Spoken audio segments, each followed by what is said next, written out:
welcome back. Today we start the second episode in the AWS Serverless fundamentals. Today we will talk about Lambda functions. So what is AWS Lambda? So AWS Lambda is a serverless computing service provided by Amazon Web Service that let you run code without provisioning or managing servers. It executes your code only when you need and scales automatically. So let's just try to understand why we need it. So let's assume that we have a code, okay? And this code, the old way that we want it to work with is that we have an EC2 machine. Let's make it big. You have like a EC2 machine. And in this EC2 machine, let's have a title here.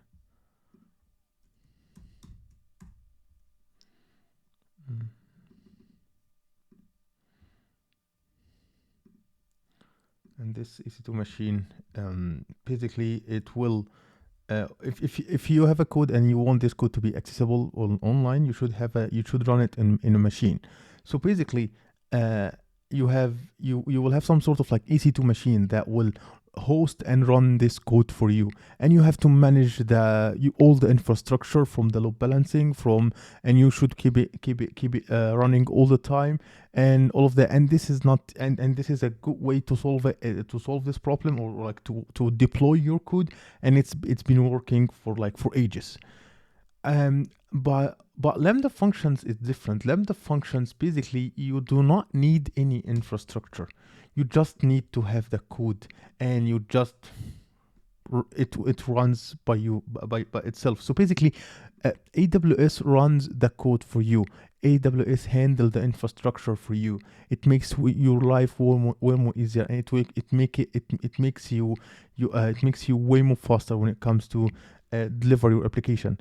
So let's talk about some key features when it comes to Lambda.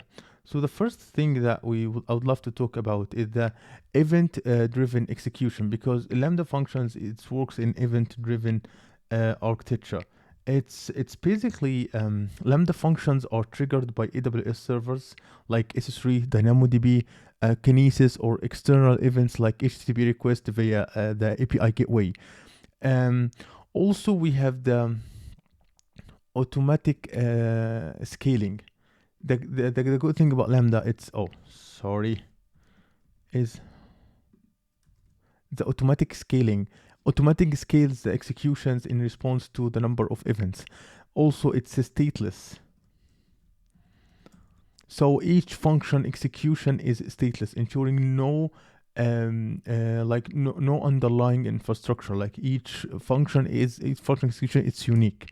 We have the language support, like it supports multiple programming, and one of the things that it's my opinion quite important, which is the pay per use, which mean that charges are based on the number of requests for your functions and the time your code executes. Also, it's integrated with AWS ecosystem. Oh no. Basically, seamlessly integration with other AWS services for complete solution. It's also the last thing I guess which is really important, is that it's built in fault tolerance. So manages and maintains the infrastructure, ensures high availability. And why we need AWS? So this is the thing that you should know about. This is the key things that you should know about, the key features, the characteristic about it. We need it because first it's a server management elimination. So let's just have a new text here to try to talk about this one, why we need it. Let's see why we need Lambda. Why we need Lambda? Let's see. So first, I would say it's server management elimination. So the first thing it comes to my mind, it's a server management elimination. So removes the need to manage servers, which reduce the overhead of maintaining, scaling, and updating the infrastructure. It's the cost efficiency. So you pay only for compute time you consume, making it cost effective for applications with variable or unpredictable workloads. The quick deployment and updates. Basically here it allows you for fast deployment and updates to your applications or services, as you do not need to manage the underlying infrastructure anymore.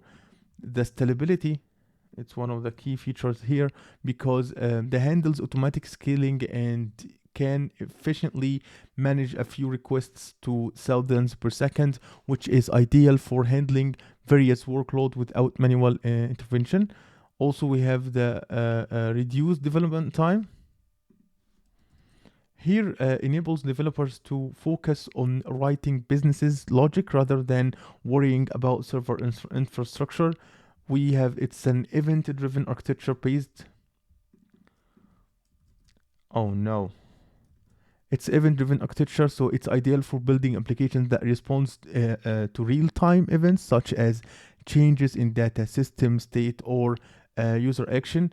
It's microservices, integrate in microservices and distributed systems, because it facilitates the development of microservices and distribute architecture by allowing individual components to be deployed and managed independently.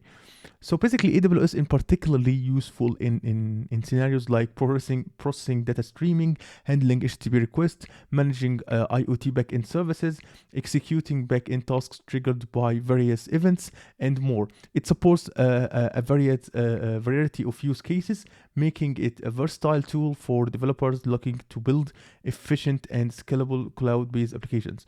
So basically, that's it for today's video. And I hope you like my content. If you like my content, make sure to subscribe and hit the notification bell so you'll never miss a video, and see you in future problems.